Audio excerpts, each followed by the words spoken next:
about 1965 when satellites came along and we could have this instant worldwide communication. That was really, that was really something. In 1965, I was the pool production supervisor on the first space shot controlled out of Houston. And NASA was just a little bit arrogant at that time. They had the world in the palm of their hand, and they didn't want to deal with 9 different people. So they said, set up a pool, a technical person and a business person and a film person, and we'll deal with those 3 people. Well, I was the business person.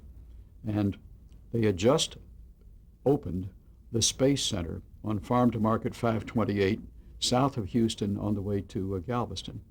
And Lyndon Johnson was president at that time. It's just a mere coincidence the Space Center wound up in Texas.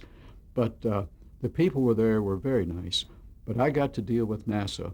And then I had 4 radio networks, 3 television networks, the Voice of America, and a group of independent subscribers. I had 9 bosses. And this was the White and McDivitt space shot. And they were up 4 days. And we had coverage for the 24 hours. So I slept between 8 and 10 p.m. and 8 and 10 a.m.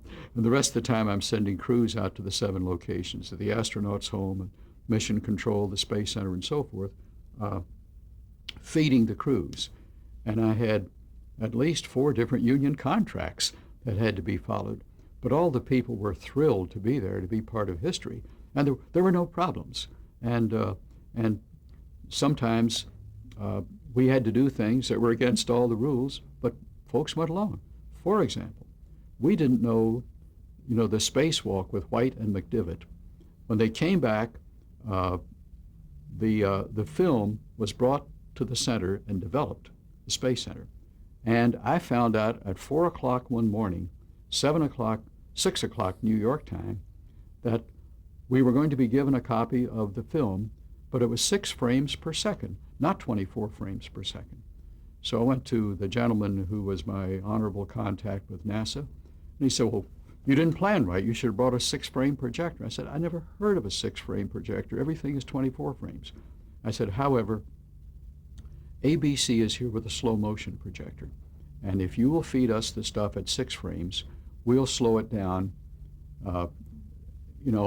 until it comes out at the same rate. Well, no, I don't trust you bastards. I said, then give us the flipping projector.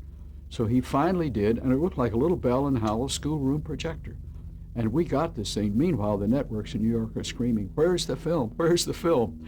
And we got this at a location that had an ABC crew, and we had a camera that looked just like this. It was the oldest, most beaten up black and white camera you've ever seen in your life. We projected this thing on a schoolhouse screen.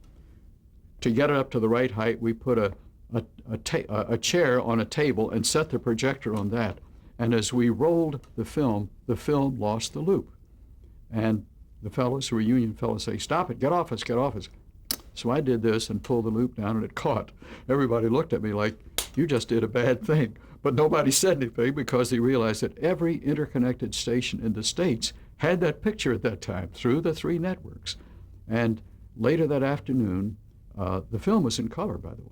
Later that afternoon, that we found out that the NBC station in Houston had a color telecine chain, and they took it in there and did something to make it come out at the right speed.